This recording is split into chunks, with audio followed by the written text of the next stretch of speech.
Olá, seja bem-vindo ao Salto para o Futuro, um programa da TV Escola, canal do Ministério da Educação. Vida de professor é uma vida corrida, todos sabemos. Lecionar em várias escolas, planejar aulas, corrigir exercícios, organizar projetos e trabalhos, participar de reuniões com outros professores. E o que é mais importante, cuidar da formação de crianças, jovens e adultos. Diante dessa responsabilidade, muitos professores têm se deparado com um dilema. E a minha qualidade de vida? O que posso fazer para ter uma vida saudável e exercer plenamente a profissão? Nesta edição especial do Salto para o Futuro, vamos falar sobre a saúde do professor.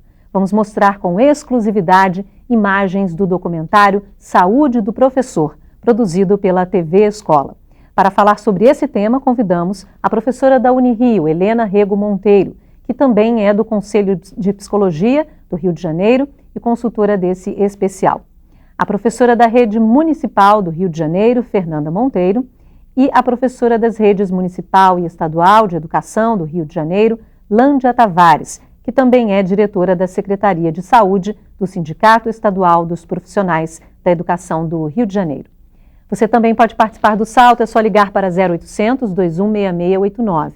Nosso fax é 0, código da operadora 212232 3271 e o e-mail é salto@mec.gov.br. Ainda inédito na programação da TV Escola, o documentário Saúde do Professor tem 35 minutos de duração e vai ser exibido na íntegra no dia 15 de outubro, Dia do Professor, às 10 da noite, e reprisado no dia 16 em 2 horários, às 10 da manhã e às 2 da tarde. Vamos acompanhar agora um pouco do que o documentário vai apresentar. A partir de situações frequentes no dia a dia da profissão, o documentário Saúde do Professor retrata alguns fatores que interferem na saúde e, consequentemente, na qualidade de vida do professor. Eu tenho um pouco mais de 1,5 metro de altura, né? Então, já trabalhei em colégios em que as salas eram muito grandes e construídas de maneira inadequada, então eu tinha que erguer muito o braço direito para escrever bem alto lá, para que os alunos lá de trás pudessem ver. O documentário apresenta também estratégias que podem ser implementadas pelos próprios educadores. Nós estamos iniciando um trabalho aqui, onde a gente está tendo momentos de fazer descontração, educação física, para esticar os músculos, os nervos nossos, para tirar a tensão, né? A importância das políticas públicas direcionadas aos profissionais da educação é outro tema presente no documentário.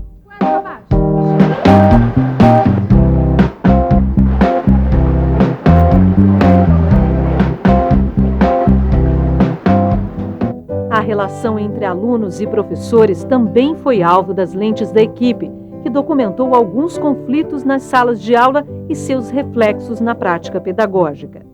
Para aluno, sempre o errado é o professor, né?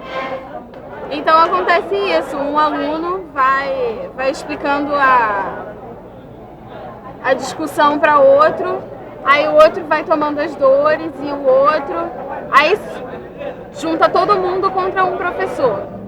Diversos caminhos para uma convivência saudável são apontados pelos próprios educadores e por especialistas como José Pacheco, um dos responsáveis pela reformulação de uma das mais conceituadas escolas de Portugal, a Escola da Ponte.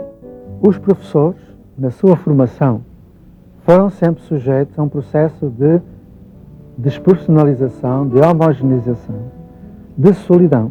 Eles assumem que a única forma de fazer é aquela. É uma cultura feita de solidão. E ninguém é feliz sozinho. Havendo uma equipa, o professor não está sozinho.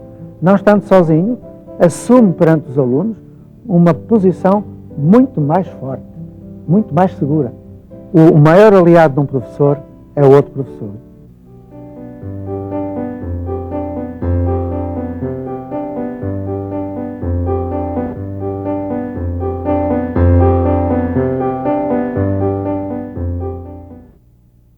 É um prazer tê-las hoje nesse programa muito especial, que é o véspera do Dia dos Professores, né? Queria começar com a Helena, nossa consultora desse especial, Helena, falando um pouquinho do que o José Pacheco disse ali. O professor, né, essa solidão do professor. O José Pacheco, em outro momento, em outra ocasião aqui, numa entrevista para o Salto, já disse que o professor tem que deixar de ser estar sozinho, dessa solidão, para ser solidário, de ser solitário para ser solidário.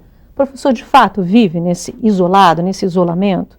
Realmente, bom, muito obrigada aqui pelo convite, é um prazer enorme estar aqui, podendo estar pensando esse tema que é bem importante, né, da gente estar falando. E essa questão da solidão, realmente, ele aponta o ponto-chave, né, porque a solidão é o que praticamente muitas pessoas vivem, né, porque a gente pode ampliar um pouco que não é só o professor que sente solidão, né, não é só o professor que está adoecendo, quer dizer, tem aí alguma coisa no funcionamento do mundo, né, em que está remetendo mais para o individualismo, né, do que para o coletivo, né. Então, os espaços de troca cada vez mais diminuídos, né, o professor na sua sala de aula, sem espaço de sala de professores, às vezes nem tem, pouco tempo entre troca de turnos, centro de estudos, momento para estudar, para ler um texto. Quer dizer, em todos os impasses do seu fazer, ele se vê sozinho. E como é que isso afeta a saúde desse professor? Essa solidão tem relação direta nessa saúde? O fazer do professor é muito complexo, né? As condições de trabalho, a sala de aula, a diversidade que se apresenta numa sala de aula, né? E ele tem os impasses, os fracassos, as alegrias também, enfim, mas é todo um turbilhão de emoções em que ele não tem com quem compartilhar. E se algo dá errado, né, se a turma não obedece, ou se tem alguma reclamação, enfim, ele sente que é um problema dele. É ele que não está fazendo algo corretamente e que falta a ele alguma coisa. Essa noção de que ao professor sempre falta algo. Né? É uma cultura né, que há uma falta no professor. Os próprios índices, quando mostram que a educação em algum momento ali, algum segmento não vai bem, ele se sente completamente responsabilizado por aquilo, né? Culpabilizado. Culpa, né? Eu queria passar para a Lândia, a nossa segunda convidada. Tudo bom, Lândia? Oi. Você está diante de uma instituição, né, que conhece as demandas, conhece essas necessidades dos professores. O que os professores dizem para melhorar essa situação de solidão, essa saúde? O documentário a gente vai ter a oportunidade de ver, os professores vão ter a oportunidade de ver, mostram ali algumas queixas, alguns problemas que acometem esse professor, né? A questão da voz, a questão da postura que apareceu ali, né? O que os professores dizem, o que aparece lá no sindicato para melhorar essa qualidade de vida, de saúde principalmente desse professor? Primeiramente, né, boa noite a todos. Eu sou professora da rede municipal, da rede estadual, e estou, né, no momento, na Secretaria de Saúde do Sindicato, né, estadual dos profissionais de educação aqui do Rio de Janeiro. Então, o que a gente observa é que a nível, né, tanto estadual, municipal, até a nível nacional, né, e mundial, eu diria, né, como a Helena falou, nós temos todo um contexto de estímulo à individualização. Né, o capitalismo, né, que preconiza, né, o mercado, né, onde o ser humano não tem valor. Então, tudo isso leva a que todos os profissionais, não só os da educação, mas que os profissionais primem, né, por atitudes, ações individuais. E as políticas públicas também nesses países, nesses estados e municípios, também vão nessa mesma direção. Estão de acordo nesse item, né, do individualismo. Né? Então, eu diria, né, enquanto sindicalizada há mais de 20 anos, né, que uma das estratégias, né, do profissional conseguir sair dessa situação é ser um ser coletivo, apostar no trabalho coletivo da escola. Né? E não é como o José Pacheco falou, né, que o melhor amigo do professor, mas também tem os outros profissionais de educação. Então é necessário que os professores possam conhecer as merendeiras, os serventes da escola, saber seus nomes, ter uma relação, né, também com a comunidade escolar em geral, né, ter essa solidariedade, né, deixar de ser solitário para ser solidário, mas não apenas, né, com os alunos propriamente, né, que ele tem um contato direto, mas como a gente chama, a comunidade escolar, os usuários em geral, né?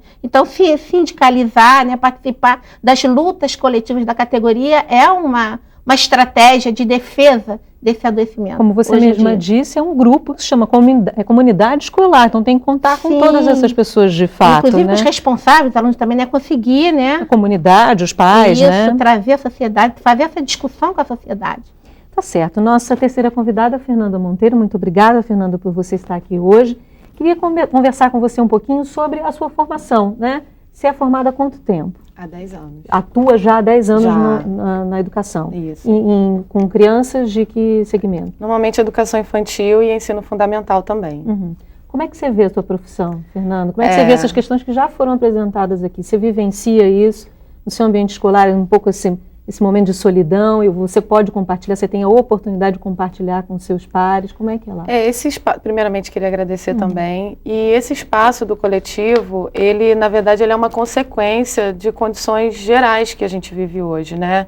Então, vendo um panorama da minha carreira profissional, em 10 anos, eu diminuí de fato essa conversa, esse espaço, por conta de condições, me parece que é uma questão de sobrevivência, talvez, né? Quanto mais você exige para você mesma da vida, mais você precisa pegar mais uma escola, né? Você precisa, às vezes, trabalhar em locais mais distantes, e aí você não tem mais tempo de dividir com seu colega de trabalho as suas angústias, né? Até mesmo as suas vitórias, para você, às vezes, alimentar um pouco o papel dele também. Você atua em mais de uma escola? Atuo em mais de uma escola. Em quantas? Em 2 escolas, extremamente distantes, né? E percebo esse espaço do coletivo realmente muito complicado. E ao longo dessa década aí, são 10 anos de formação, né, já da atuação, você viu, acompanhou histórias de outros professores que tiveram casos de adoecimento, casos até de desistência da profissão, em função dessas condições? Bastante. Na verdade, parece que há uma falta de sintonia entre a nossa formação e a nossa vivência, né? Então, a gente, quando se forma, a gente se forma com muitos ideais, né? E a gente tem um aluno e uma escola que, na maioria das vezes, é genérica. E quando você vai para a prática, quando você percebe que a multiplicidade de sujeitos e de casos, de situações que você precisa estar preparado para viver é tão grande, e que você, na maioria das vezes, assim, você se depara com pessoas que precisam realmente de um auxílio, de buscar. A gente parece que aprende só na prática mesmo, porque a teoria não dá conta de abarcar essas diferenças que a gente vive. Precisa, de fato, dessa comunidade escolar, como apontava a Lanja, né? Se não for esse apoio, realmente... Tem que ser um pilar, isso. Tá certo. A gente já recebeu vários e-mails aqui. O primeiro é da Lucenda Soares Pimenta, lá de Anápolis, em Goiás. Muito obrigada, Lucenda, por esse e-mail, pela sua participação. Ela pergunta, Helena, ela diz o seguinte: o texto relata de forma objetiva a real situação do professor. O texto que é da professora Helena, que consta do boletim desse programa especial. Como a autora vê a situação do professor daqui a 5 ou 10 anos? Há perspectivas otimistas de melhorias? Caminhamos para atingir um patamar melhor? Depende de muitos esforços, né? Esforços das políticas públicas, né? Esforços, assim...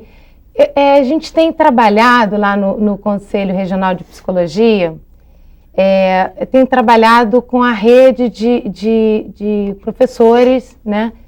Aqui no Rio de Janeiro, e a gente tem tentado avançar no que a gente, como eu sou psicóloga, né, e tenho uma atuação nesse campo, o que é aquele momento que é o muro da lamentação. Todo momento que você reúne professores, tem aquele momento, um muro da lamentação, que é muito necessário que aconteça, né, porque não tem espaço para troca, como a gente já falou, então... Agora, como a gente avança, como a gente passa disso, né? Como é que a gente pode produzir ali, né? Por exemplo, eu como especialista, como psicóloga, como eu posso ajudar naquele processo para que o professor possa se sentir mais potente? Porque muitas vezes o que ocorre com o professor? Ele fica oscilando entre a onipotência, posso tudo, eu fecho a minha porta da minha sala, eu é que mando, eu é que faço, né? E qual é o outro lado dessa mesma moeda? A impotência. Não posso nada, sou um fracassado, não sirvo para nada, vou mudar de profissão. Quer dizer, como você desenvolve a potência, né, desse profissional, né? E, assim, eu sei que eu estou falando, ela pede, né, mais, uma proposta mais... Se há, na verdade, perspectivas de melhoria, né? De melhoria dessa condição do professor. Eu acho que é o professor se recusar a ocupar certos lugares, por exemplo, esse lugar hierarquizado, né? Essa hierarquia de saber poder, em que o professor é o último da linha, né? Então, isso tem a ver com a desvalorização dessa figura profissional ao longo das sociedades, não é isso, Lande? Agora, isso afetou mesmo a autoestima? Porque parece que sim. A gente não... enfim, há 9 anos que eu estou no programa, eu escuto isso aqui. A gente é maltratado, eu tenho que lecionar em várias escolas, eu tenho várias turmas, enfim. Houve aí uma desvalorização dessa figura do professor e por isso talvez ele não se sinta tão potente, né? Como é que isso afetou e afeta hoje a saúde desse professor? De quanto tempo para cá? Na verdade, a saúde do professor, ela já há muito tempo ela vem sendo afetada, né? E há muitas mudanças, né, na situação de trabalho, nas condições de trabalho, que colaboram para esse adoecimento, né, que a gente costuma falar. Eu diria que uma das coisas que a Helena falou é que há muita luta. Eu não vejo uma boa perspectiva, né, sem luta, sem muito esforço. Foi a palavra que ela usou, no esforço. E um esforço coletivo. Não adianta sozinho na escola, né? Aí eu reafirmo, né, a questão de se organizar, porque aquele velho ditado popular, andorinha sozinha não faz verão. Então as pessoas têm que se juntar, têm que trabalhar coletivamente. E está havendo um sucateamento dos serviços públicos, não é só educação, né? Educação, saúde, segurança. Esses serviços que são do Estado, eles estão praticamente, né, sendo delegados, né? São colocados, né, para a própria população dar conta dessas situações, né? Tanto da saúde quanto da educação. E é isso que a gente vê, a gente acompanha ao longo do tempo, né? A extinção do serviço público e do próprio serviço, né? E o investimento, inclusive, na educação básica, né? Na educação infantil, na educação básica, em detrimento da universidade, da situação de extensão, de pesquisa, da formação dos profissionais que estariam até formando esses próprios profissionais de educação. Então, o que está acontecendo, a desvalorização, está sendo acompanhada também por um sucateamento físico e também pela precarização da formação dos formadores desses profissionais. Dos profissionais que vão para a escola. Exatamente. Tá certo. Bem, no próximo bloco vamos falar sobre a importância de políticas públicas específicas para professores. O Salto para o Futuro volta já.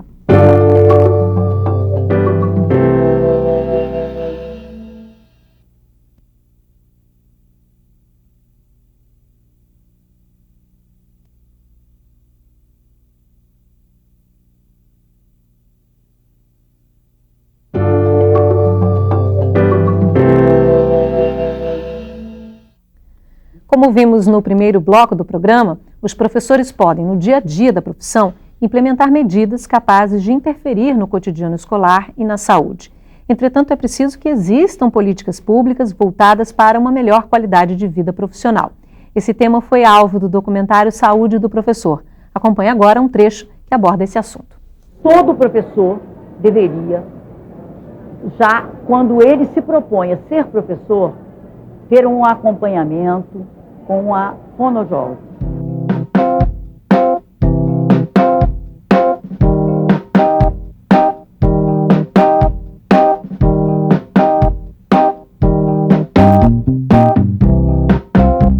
Então, um dos sintomas que vocês apresentam bastante é a sensação de secura.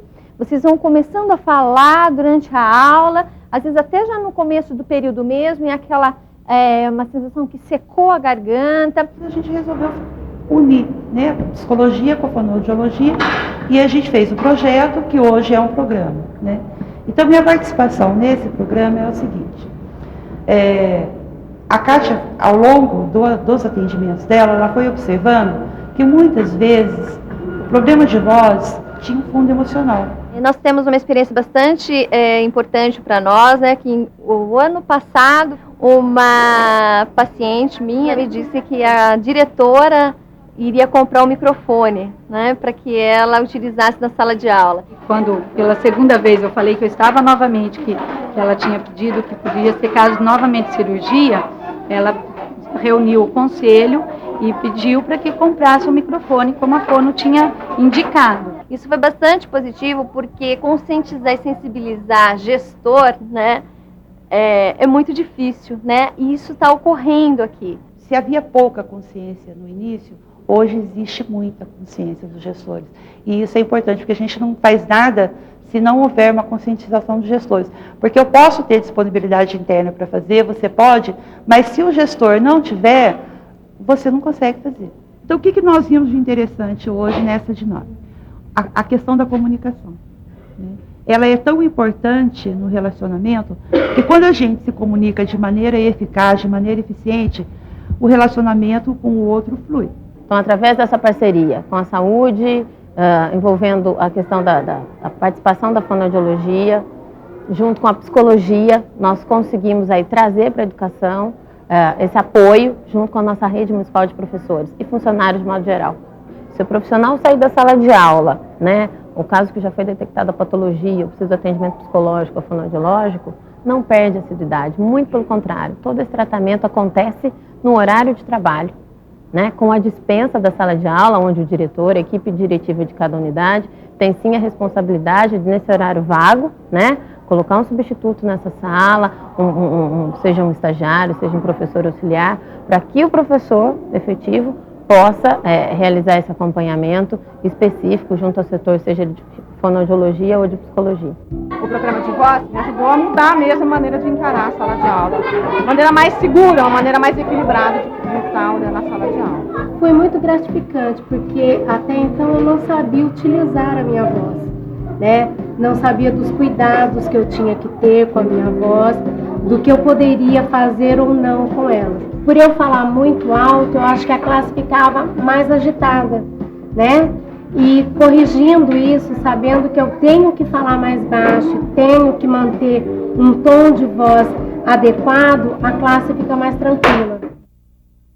Bom, o documentário, Fernanda, mostra algumas medidas que o professor pode ter no dia a dia, como a gente viu a professora ali, tentando talvez adequar, modular a sua voz para aquela determinada turma, e também as medidas que são mais macro, que precisam vir de uma melhor gestão da escola. Agora, a gente já falava dessa questão no bloco anterior, dessa necessidade de políticas específicas, sejam elas da escola, sejam elas mais do sistema, né? Como é que você vê, você que vivencia esse dia a dia, o que precisa melhorar, o que precisa ser mudado em relação a essas políticas voltadas para vocês, professores? Eu penso que, apesar das políticas, né, elas serem no sentido amplo, se elas partissem do micro, né, do espaço que é o menor, da escola, da sala de aula, da voz do professor, talvez seria mais fácil vislumbrar essa perspectiva positiva, né? Mas não há, na minha vivência, eu tenho 10 anos na educação dentro de sala de aula, nunca me perguntaram, nunca, gestor nenhum, nunca houve e nem presenciei nada disso, de escutar um pouco das nossas angústias, sabe? O registro disso, do que está acontecendo, sugestões de melhorias, nunca sai da escola. Então é difícil você vislumbrar uma perspectiva positiva quando os problemas acontecem e permanecem na escola. Quando você só cuida da saúde do professor quando ele já está doente, né? Você não vê muito isso, esse assunto na educação. Quer dizer, precisa ter um planejamento anterior em relação a essas questões, para que não haja, na verdade, um trabalho de prevenção. Isso, né? Exatamente. Para que não haja o adoecimento. Essas discussões não é quando alguém já aparece com um nódulo já nas cordas vocais, e sim que seja anterior. E né? São muito mais amplas do que isso, né? Não é só você colocar um microfone, né? O gestor, na verdade, por exemplo, se você na rede da qual eu faço parte, ele não tem muito esse poder. Ele pode até ter vontade, porque no fundo também é um professor e sabe das nossas condições, mas ele não tem essa autonomia de comprar microfone, né? Não tem. Então, isso passa também por autonomia da rede, do sistema, como é que o sistema atua, né? Naquele caso ali, sim, talvez exista, no seu, não, né? Tá certo. Eu queria ouvir até um pouquinho da Lande em relação a essas queixas dos professores. O documentário mostrou ali a questão da voz, né? Sim. Existe aí uma gradação, o que tem mais? São mais problemas vocais? Se problema na coluna, a gente viu lá no primeiro vídeo, né, um professor reclamando que ele tem, ele tem baixa estatura, mas precisa mexer no quadro que é um pouco mais alto. Tem aí uma escala? Antigamente, era do senso comum se dizer que o professor adoecia, principalmente, né, as questões fonodiólogas, né, cordas vocais e tal. Essa era a grande queixa, Era a né? grande queixa, Mas com o passar do tempo e com as condições de trabalho, né, com a acentuação, né, das péssimas condições de trabalho, o que aconteceu? Hoje em dia, inclusive até por coisas já abordadas ali, a questão da violência também, né? E hoje em dia nós temos uma demanda de problemas mentais, né? Já estamos, nosso sindicato tem um programa de formação em saúde, gênero e trabalho, em que a gente já está observando esse foco, essa demanda, né? E a gente já vai trabalhar, porque agora está na moda dizer que tudo é problema de gestão, né? Mas a gestão não dá conta de todos esses adoecimentos que acontecem na escola. Como a Fernanda falou, muitas vezes o gestor é impotente para dar conta de certas situações. Então, por exemplo, a equipe, inclusive administrativa da escola aqui no município do Rio, ela foi drasticamente reduzida. Os especialistas, aqueles profissionais que atendiam alunos, né, o supervisor escolar, o orientador escolar, já são cargos praticamente em extinção. No concurso já não entra mais esses cargos. Então, falta de pessoal, né, para limpeza, para confecção de merenda. Então, tudo isso acarreta uma sobrecarga. Hoje em dia, a gente que é do sindicato, sai visitando escola, nós vemos diretores de escola, muitas vezes, entregando a merenda no refeitório, porque não tem profissional suficiente, limpando o banheiro, não é, Fernanda? Na sua escola, quantas vezes, eu costumo dizer assim, eu fico em crise, quando eu entro numa escola, que eu vejo, olha, não faz isso na minha frente, que eu vou entrar em crise, eu vou sair daqui fazendo Quer dizer, acarretou uma sobrecarga de funções que que obviamente não são dele, e ele acaba absorvendo até para que as coisas funcionem. Como gerir, né? Com falta de pessoal, falta de capital humano. Agora, embora a gente saiba, e é claro que a gente sabe que existem esses problemas são reais, né? Há questões muito sérias ligadas às questões emocionais do professor por vivenciar esse tipo de situação. Violência, você tocou num ponto da violência que é realmente muito complicado. Muitos professores fazem relatos disso, de ter que lidar com situações com as quais ele não está preparado. Mas você, Helena, fala no seu texto também que, por um outro lado, há uma cultura, ou se criou uma cultura de medicalização. Há um interesse por trás desse adoecimento, né? Queria que você falasse um pouco disso. Assim como já existem com as crianças, né? Houve aí um momento que toda criança que era um pouquinho ativa ou hiperativa, como chama, vamos lá dar um remedinho. Agora já está acontecendo com o professor, né? A gente observa claramente um movimento em direção da medicalização da vida, né? E medicalização, a gente tem que pensar para além do medicamento. O medicamento, muito importante a gente problematizar o uso dele, mas também prescrever terapias, né? Por exemplo, o professor precisa de acompanhamento da fonoaudióloga. Assim, essa naturalização desse especialista, isso é medicalização, né? Na hora que você afirma que ele precisa, né? Porque você despolitiza a discussão, né? Então, por exemplo, essa questão do sofrimento psíquico, né, que hoje recebe o nome, está recebendo esse nome, né? Na verdade, assim como a criança que não aprende, não aprender. A criança não aprende, muito bem. Agora, de repente, esse não aprender recebe um nome de transtorno de déficit de atenção e hiperatividade, né? Então, hoje, o sofrimento psíquico do professor, ele recebe o nome de síndrome